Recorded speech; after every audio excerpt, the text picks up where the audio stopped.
But ये तो तय है कि अगर मैंने ऑब्जेक्शन लिया होता तो खेसारी जी नागिन में कभी कास्ट नहीं हो पाते। हाँ भाई, तो ये बात है 11 साल पुरानी। रानी चटर्जी और खेसारी लाल यादव एक फिल्म कर रहे थे नागिन 2013 में, तभी का ये बात है।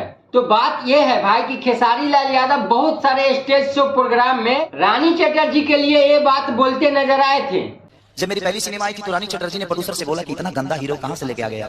खेसारी लाल यादव बोलते हैं कि जब हम मुंबई गए थे तो बहुत सारा प्रोड्यूसर, बहुत सारा डायरेक्टर, यहाँ तक कि हमारा खास दोस्त रानी चटर्जी भी बोली थी कि किसको पकड़ के लेके आ गए फिल्म में। खेसारी लाल यादव को उसी बात के जवाब में हाल ही में इंटरव्यू में रानी चटर्जी देखिए क्या कहा है। खेसारी जी भी सुन रहे होंगे, आज मैं रिवील करती हूँ खेसारी जी, क्योंकि आप भी बहुत बोलते रहते हैं तो मुझे भी बोलना चाहिए। और खेसारी लाल यादव कहते हैं कि अब भी रानी चटर्जी को देखिए कि अभी हमको फोन और मैसेज करते हैं कि चलिए साथ में एक अच्छा फिल्म किया जाए।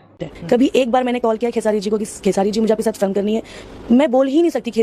रानी चटर्जी कहते हैं कि खेसारी को कभी हम न फोन किए न कभी मैसेज किए कि हमको काम दीजिए। रानी चटर्जी कहती है कि बस हम खेसारी लाल यादव को उस बात को जवाब दिए थे कि जब हमको डायरेक्टर बोलने आया था कि खेसारी लाल यादव आपको बुढ़िया बोल रही हैं, प्रोड्यूसर ने कहा कि खेसारी तो बोलता है कि रानी चटर्जी तो बुढ़िया लगती है, तो बस हम ये बात बोले थे कि खेसारी लाल यादव पहले अपना शक्ल देख लीजिए।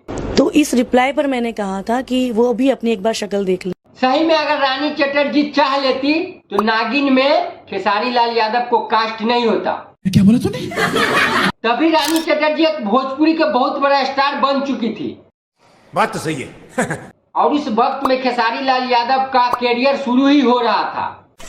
मैं तो कुछ और ही समझ रहा था। तो भाई इस बात से साबित होता है कि खेसारी लाल यादव जो भी बोल रहे थे झूठ बोल रहे थे। चूतिया बनाया तुमको।